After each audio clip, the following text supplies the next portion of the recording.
La semejanza de la Iglesia con el imperio como una organización fortalecía la tendencia hacia el nombramiento de un jefe. En un estado gobernado no por autoridades elegidas, sino por una autocracia, donde un emperador gobernaba con poder absoluto, era natural que la Iglesia fuese gobernada de la misma manera por un jefe. En todas partes los obispos gobernaban las iglesias, pero la pregunta surgía constantemente: ¿quién gobernaría a los obispos? ¿Qué obispo debía ejercer en la iglesia la autoridad que el emperador ejercía en el imperio? Los obispos que presidían en ciertas ciudades pronto llegaron a ser llamados metropolitanos y después patriarcas. Había patriarcas en Jerusalén, Antioquía, Alejandría, Constantinopla y Roma. El obispo de Roma tomó el título de papá, padre. Después fue modificado a papa. Entre estos 5 patriarcas había frecuentes disputas por la prioridad de supremacía, pero la cuestión finalmente se limitó a escoger entre el patriarca de Constantinopla y el papa de Roma como cabeza de la Iglesia. Roma reclamaba para sí autoridad apostólica. Roma era la única iglesia que decía poder mencionar a 2 apóstoles como sus fundadores, y estos, los mayores de todos los apóstoles, San Pedro y San Pablo. Surgió la tradición de que Pedro fue el primer obispo de Roma. Como obispo, Pedro debería haber sido papa. Se suponía que en el primer siglo el título obispo significaba lo mismo que en el siglo IV, un gobernante sobre el clero y la iglesia, y que Pedro, como el principal de los apóstoles, debe haber poseído autoridad sobre toda la iglesia. Se citaban 2 textos de los evangelios como prueba de esta afirmación.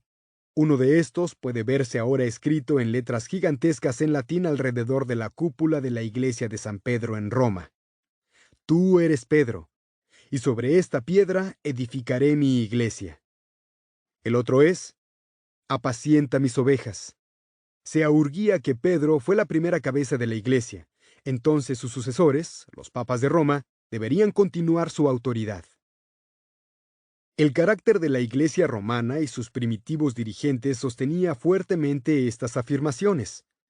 Los obispos de Roma eran por lo general hombres más fuertes, sabios y que se hacían sentir por toda la Iglesia. Mucha de la antigua calidad imperial que había hecho a Roma la señora del mundo moraba aún en la naturaleza romana. En esto había un notable contraste entre Roma y Constantinopla. Originalmente Roma había hecho a los emperadores, mientras que los emperadores habían hecho a Constantinopla, y la habían poblado de súbditos sumisos. La Iglesia de Roma siempre había sido conservadora en doctrina, poco influenciadas por sectas y herejías, permaneciendo en aquel entonces como una columna de la enseñanza ortodoxa. Este rasgo incrementaba su influencia por toda la Iglesia en general. Además, la Iglesia de Roma desplegaba un cristianismo práctico. Ninguna iglesia le sobrepujaba en su cuidado por los pobres, no solo entre sus propios miembros, sino aún entre los paganos en tiempos de hambre y pestilencia. Había dado ayuda liberal a las iglesias perseguidas en otras provincias. Cuando un funcionario pagano en Roma demandó los tesoros de la iglesia, el obispo congregó a sus miembros pobres y dijo: «Estos son nuestros tesoros». El traslado de la capital de Roma a Constantinopla, lejos de aminorar la influencia del obispo o papa romano, la aumentó considerablemente.